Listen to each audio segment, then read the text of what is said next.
Hello, what's going up, guys? It is Conversion CP here, and we're back on Showdown. It's been a hot minute since we've done anything on Showdown, but we're here because Scarlet and Violet have come out, and as we all know, they are amazing games, despite their technical flaws, and the VGC for this game is going to be really good in my opinion. So I wanted to try out some teams, test some stuff, see what the VGC looks like this year. So this is a team I made. This is the first one I've put up. I was originally trying this team with Amoongus instead of Arboliva, but I found that I was never bringing Amoongus. So this is the team. I haven't tested it with Arboliva yet, but we're just gonna do some testing here. But first, we're gonna go over the team. This might be a separate video because I might take some time to go over the team in full. We'll see. Alright, so here's the team. Start with Farigiraf. Farigiraf is, well, first off, one of my favorite Pokemon. I love Girafarig. It finally got an evolution in Farigiraf, and not only did it get an evolution, but its evolution is absolutely fantastic for competitive play. Just look at it. Alright, so first thing, the ability. The ability on Farigiraf is Armor Tail. That's usually the one you're going to be running. Armor Tail protects that Pokemon, Farigiraf, and its allies from priority moves. Any priority moves that would be hitting us are just immediately blocked, so there's no quick attack, no Ice Shard. The other thing you have to consider is this actually prevents Farigiraf from being hit by Taunt from Prankster Murkrow. It prevents it from being hit by Quash from Prankster Grimmsnarl, any Sableye shenanigans. Any Prankster Pokemon that's trying to hit Farigiraf or the other Pokemon next to Farigiraf is just going to be blocked. And that's huge right now because a lot of people are running Murkrow, and Murkrow shuts down Farigiraf from using Trick Room, which is mainly what Farigiraf is for. Now, although Armor Tail does prevent Prankster taunts and other things of that nature, I still run Mental Herb on Farigiraf because Trick Room is a negative priority move. So if there was a Pokemon that had Taunt and it was not under priority, it could still taunt my Farigiraf, which would be pretty bad because we run Trick Room on Farigiraf. So this team that I built is not solely a Trick Room team.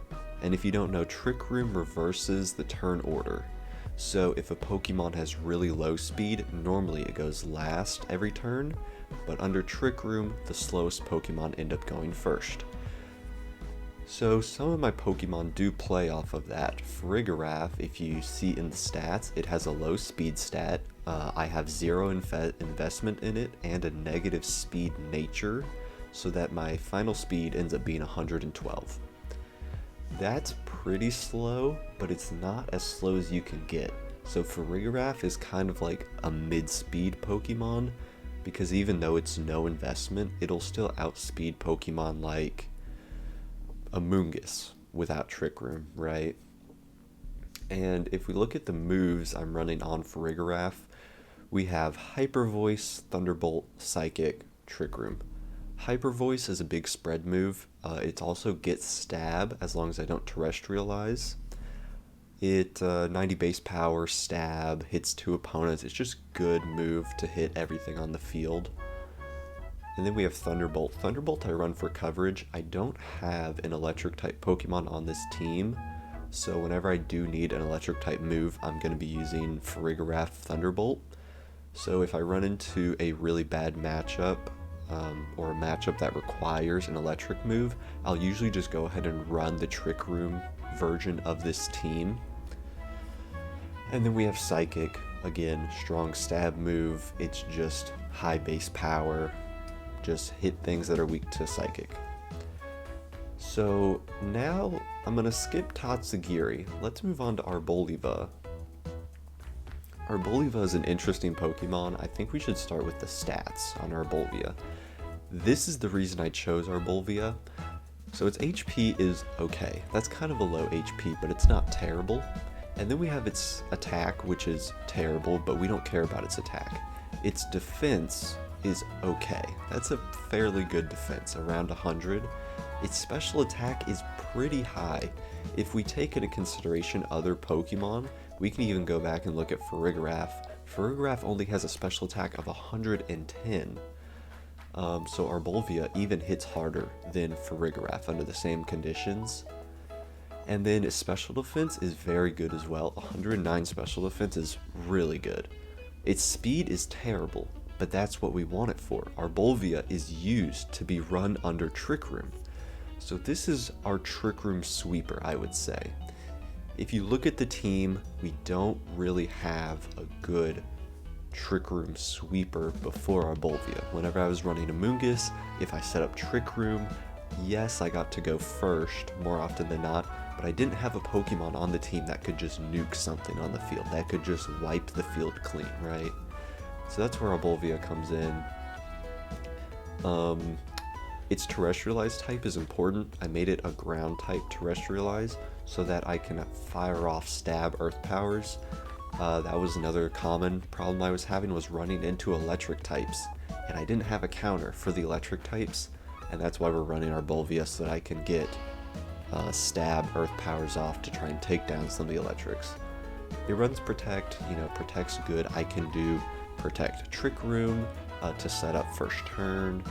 Dazzling Gleam is just for coverage. Again, we're looking at a move that hits both of the opponent's Pokemon. It's a fairy type, which, as you can see, I am lacking from the team. I don't have a strong fairy type. And Energy Ball, which is its stab. Energy Ball, I believe, got buffed because now it's 90 base power. I believe it used to be 80 base power, but don't quote me on that. Its ability is okay. So it's running Harvest. If it eats the Citrus Berry it has, and Citrus Berry activates at half HP or less, then there's a 50% chance that at the end of that turn it'll get Citrus Berry again. And if that actually activates, it will eat the Citrus Berry twice. So let's say you hit Arbolvia, right, and it goes down to 10% HP. It will eat the Citrus Berry, which gives it 25% back. I believe it's 25 or 30. It's 25, right?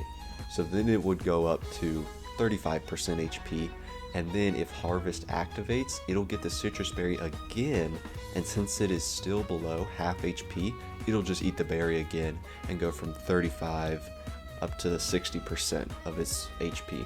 It's really good, and since Arbolvia is a little bit tanky, I'm expecting it to be able to live long enough to actually eat the Citrus Berry, I hope. Again, I haven't tested it to really see. And the last Pokemon I want to look at is Dondozo for the Trick Room team. Dondozo, let's look at the stats first. So, 150 base HP, that is really good. That is an absolutely absurd HP stat. As you can see, this is at level 100, but at level 100 with only 44 EVs of investment, it's pushing 450 HP. That's really high. And then next we can look at its attack. Its attack of 100 is good, but it's not fantastic. If you look at other Pokemon like Garchomp, obviously its attack is much higher than Dondozo's, but Dondozo has a secret ability to it, which we'll get to. Defense is good, special attack sucks, which doesn't matter. Its special defense also sucks, but we give it investment and Assault Vest. Assault Vest makes its special defense 1.5 times higher than it would be without the Assault Vest. But in turn, we can't use any status moves. That's why I don't run Protect on Dondozo, because with Assault Vest it can't use Protect.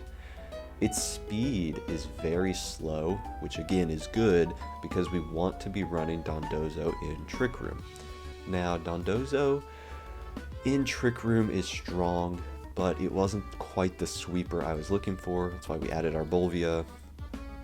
So now let's move on to the faster Pokemon. This team is a mix of a Tailwind team, which Murkrow sets up, and Trick Room team, which Farigiraf sets up. So based on what I see during the preview of my opponent's team, I can decide whether I want to run Trick Room or Tailwind. Tailwind doubles the speed of all Pokemon on my side of the field for 4 turns, and Murkrow has an ability that allows it to use Tailwind with priority. We'll come back to Murkrow, so let's look at Tatsugiri. This is where the team gets interesting. This is a really common lead right now, is Tatsugiri Dondozo. And you might be wondering, like, oh, why? Well, that doesn't really make sense. Like, why are these Pokemon so good? Well, it's because of this ability, Commander. So if the ally is Dondozo, this Pokemon cannot act or be hit, and it's +2 to all of Dondozo's attacks. Or stats, my bad. That's really crazy. So what ends up happening is, if you look at the game, the actual physical game, like the cartridge, and you use this ability, Tatsugiri gets inside of Dondozo's mouth, and that is a reference to a story portion of the game, which I won't spoil. And because of that happening, Tatsugiri can't be hit. So now you have Dondozo on the field, and you have an empty slot next to him.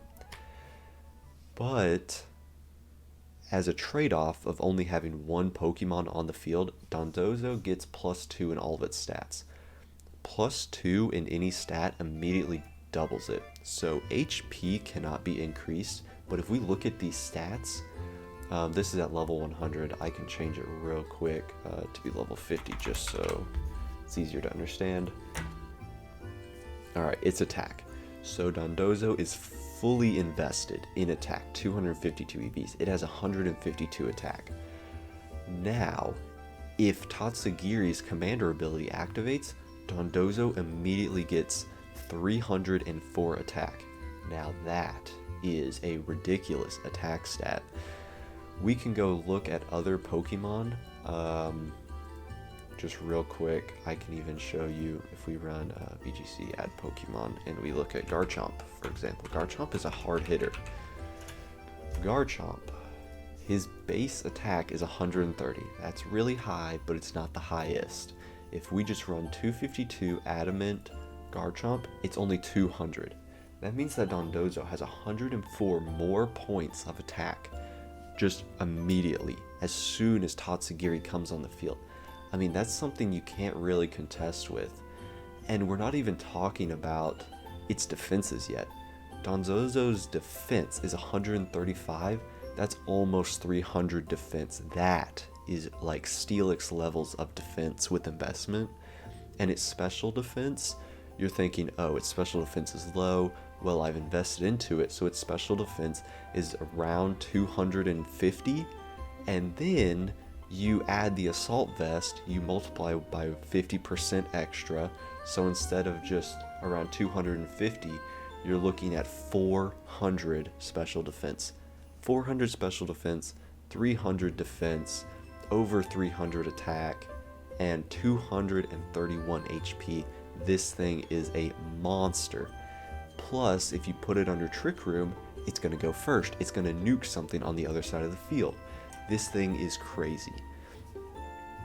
That's why Tatsugiri Dondozo is such a common lead. If you lead Tatsugiri Dondozo and your opponent doesn't have anything to combat it, you just won. This thing is so hard to shut down if you don't bring the proper Pokemon. It really is a monster, and right now, it's still being debated whether this lead is more of a gimmick or a viable strategy. I personally see it as somewhere in between, but I think that people are recognizing it as a threat, and the fact that Dondozo Tatsugiri is a threat means that you can play off of that. And that's what this team was mostly built for. People, at least for now, are worried about the Tatsugiri Dondozo lead. So, since they're worried about those two leading, people started using Murkrow. I bring Murkrow to avoid other Dondozo leads, but Murkrow also helps me set up for myself. So the big move here is Haze. Haze eliminates all stat changes. If someone leads Dondozo Tatsugiri, then you bring in Murkrow, you use Haze, which has priority because of its ability Prankster, and you immediately eliminate all those +2 increases to its stats. Now, Dondozo is still strong without those +2 increases to its stats, but you just heavily nerfed it, and you just made it a 2v1 because now Dondozo still has Tatsugiri in its mouth. Tatsugiri nor Dondozo can switch out during that time, and it doesn't have any stat buffs, so you're going to easily be able to 2v1 it and just take it out.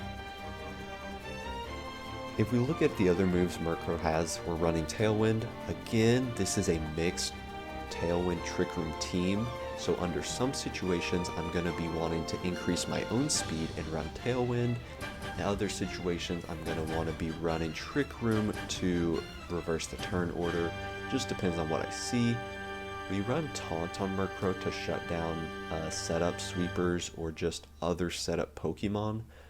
Because of the ability Prankster, I can't taunt other Murkrow, Grimmsnarl, or Sableye, which are the big 3 Prankster users. But that kind of works out because we have Haze, Tailwind, Taunt, Foul Play. Taunt can be used to shut down Talonflame, which is mostly what I bring it for, but it always seems like there's situations where you run into a setup sweeper or another Pokemon. Taunt can stop Pokemon from using Protect, so if you run into a Baxcalibur, which is using Glaive Rush Protect, you can use Taunt to prevent it from using Protect. Same thing with Tinkaton. Tinkaton has that Gigaton Hammer move. If it just keeps doing Gigaton Hammer Protect, you can use Taunt to stop that from using Protect. We run Focus Sash on Murkrow instead of Eviolite because I want to get the Tailwind or the Haze off. I don't want to worry about it being killed. There are definitely Pokemon who can hit through Murkrow's Eviolite. Murkrow is just not defensively strong enough to be running Eviolite and live some attacks. Obviously you can still double down into Murkrow. If you double attack it, you can usually take it away because Focus Sash only protects from one hit. But, you know, that is the thing, like they would have to double out priority me and kill Murkrow. And that's why one of my other favorite leads is Farigiraf Murkrow. If you lead Farigiraf Murkrow, you protect Murkrow from priority moves. You get to set up your own either Trick Room or Tailwind, depending on which version of the team you want to run. And you just have a strong lead to shut down Dondozo with Haze. You can shut down Talonflame with Taunt. You can even use Farigiraf to mess something up while Murkrow sets up. Like it is so variable in what you can do with this team, I feel like. And we haven't even hit all the Pokemon yet. There's so many different ways to run this team. Next, we can look at Tatsugiri as an actual Pokemon because I haven't really gone over it yet. Tatsugiri is mostly here for the Dondozo thing, so we don't usually run Tatsugiri by itself, but just in case I end up doing that, I did make it max special attack, max speed, which means it's gonna be fast, it's gonna hit hard. So if in a situation where I don't think Dondozo is going to be able to do much work, or if I run into Pokemon that are really problematic, such as Murkrow on the other team, why would I want to use Dondozo Tatsugiri if Murkrow's on the other team? It's going to do the same thing I do, it's going to haze away my buffs. So I made this Tatsugiri offensive. This Tatsugiri is interesting because it tricks people into thinking I'm going to be using Dondozo. If you lead Murkrow Tatsugiri, what are people expecting? They're expecting me to send in Dondozo into the Murkrow slot and then just buff Dondozo. But I'm not going to do that. I'm going to leave Murkrow Tatsugiri in, and I am going to hit something really hard with 120 special attack, modest. Again, that is almost the same stat as Arbolvia, and Arbolvia hits hard, theoretically. Again, I haven't tested it yet, but go over some other stuff. I run Taunt on Tatsugiri to shut down opposing Grimmsnarl. The Grimmsnarl will be able to get up one attack, whether that's, Reflect, Light Screen, Taunt, whatever it wants to do. And then my Taunt will come out and stop it. Since Murkrow cannot taunt other Dark types, I just run Taunt on one other Pokemon, just in case, and I feel like Tatsugiri was the correct choice because Tatsugiri is not great at living for a long time, but in a situation where I run into a Grimmsnarl, I've had a lot of problems with this team with Grimmsnarl, so we run Taunt just in case. The next Pokemon that we can look at is kind of the last one, and that is Annihilate. Now, I personally don't like Annihilate, and that's not a diss on the Pokemon itself, that's a diss on how it's used and the current setup I'm running on it. So I'm running Life Orb, Annihilate, and that is so I can switch up the moves. I'm running this as more of a counter to Pokemon I normally have problem with. That's why I'm running Brick Break to shut down Aurora Veil, to shut down Reflect, Light Screen, those kind of things. And it's obviously its stab move. I run Thunder Punch to take down any opposing water types we might have problems with, such as Palafin. Palafin has been a problem. Although I haven't ever had it sweep me, I know what it can do. Yeah, Annihilate's attack stat is good, its HP stat is good, its speed is good, its defenses and special defenses are okay. We don't run max speed because this thing is under Tailwind. Typically, if you're under Tailwind, and hopefully I was able to stop my opponent from setting up Tailwind, we are going to be moving faster and we're going to win. But I just run into too many situations where Annihilate is getting destroyed. He is being sent in and he can't take the hit, he can't get the KO, and I am sort of feeling like maybe Annihilate is not the Pokemon I should be running. Something else I've been considering is switching it out for a different fast physical attacker. And right now I'd say I don't have a solid idea of what that Pokemon would be, but I'm really trying to think about something that could replace this. Just like we saw with Garchomp earlier, Garchomp is faster, it has better stats, it has better attack. Why not run Garchomp? Well, Garchomp has similar weaknesses to Tatsugiri and Murkrow, and even Annihilate. They are all weak to fairy types. So the Pokemon I really want to be running is something like a fast, physical attacking steel type, which unfortunately doesn't exist unless you want to think about Reveroom. Reveroom is poison steel type, it has good attack, it has good speed, but they're not crazy. And it gets blown up by ground type moves, which are really common right now. That's a whole rant. That is just the problem I'm having with this team, is basically Annihilate. I really want to replace it, but I can't find anything to do its job. The Pokédex for Palladia is large, however, it does not have all the Pokemon I want. All that aside, I think that's most of the team. I can go over the leads again, I really like. So let's go over the two main leads, I'd say. First main lead is Murkrow Farigiraf. Murkrow Farigiraf is if I'm unsure of exactly what I want to do with this game. If I lead Farigiraf Murkrow, I get to see what the opponent leads, and I immediately get to pick what I want to do. Do I want a Trick Room with Farigiraf? Do I want a Tailwind with Murkrow? Even further than that, I get to decide if they're leading a Pokemon that's going to set up on me. I can haze it out if it's a Dondozo or any other setup. I can taunt it if it's something that's not a dark type and is going to start setting up other moves, like if it's going to try and Tailwind.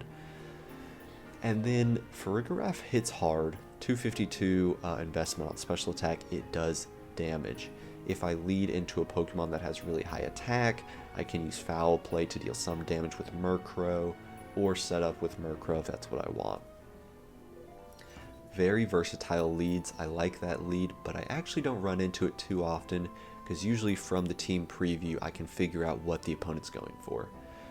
Next lead, I'd say I don't run that often either, but is obviously very good, is Tatsugiri Dondozo. I've already been over this pair a lot. They are super strong, but you have to be wary of any Pokemon running Haze, any Pokemon that might be able to one-shot Dondozo.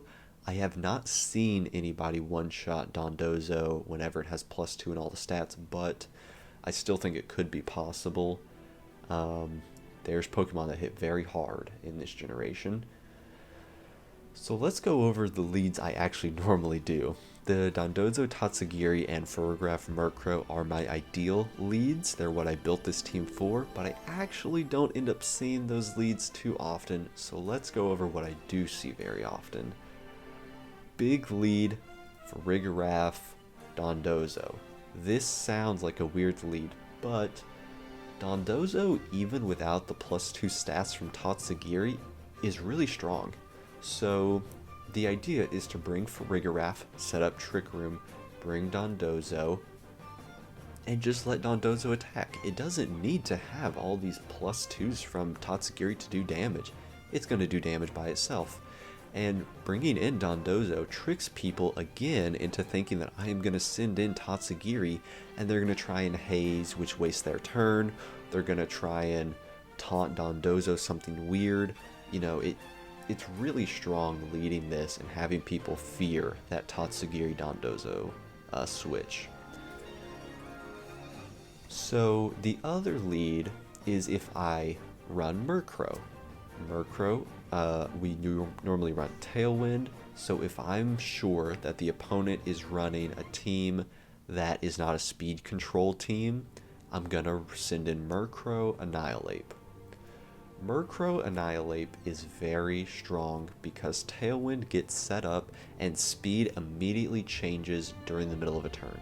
So if I set up Tailwind and then my opponent goes for an attack, well, my speed just got doubled because Tailwind came up. So now Annihilate is going to have 248 speed. That is very fast. That is incredibly fast for any Pokemon not under Tailwind. So that'll outspeed just about everything in the metagame except for a few things which aren't legal right now, like Iron Bundle. Probably doesn't outrun Electrode, but you know, those are Pokemon you don't really have to worry about. And Annihilate can go for one of two things. It can either go for a normal attack, or it can take out one Pokemon on the opposing side of the field that is a big threat.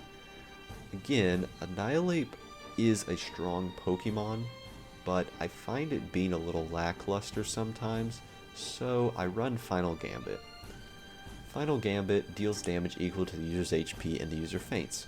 Oh, well, look at that. That's why I run HP investment, because 204 HP is quite a lot. That amount of HP takes out a lot of threats that don't run HP investment. That takes out things like, oh, I don't know, a Garchomp, that takes out Hydreigon, that's going to take out your other threats like Palafin. Palafin is going to want to go for Flip Turn, turn 1, right? Well, Palafin's not very fast.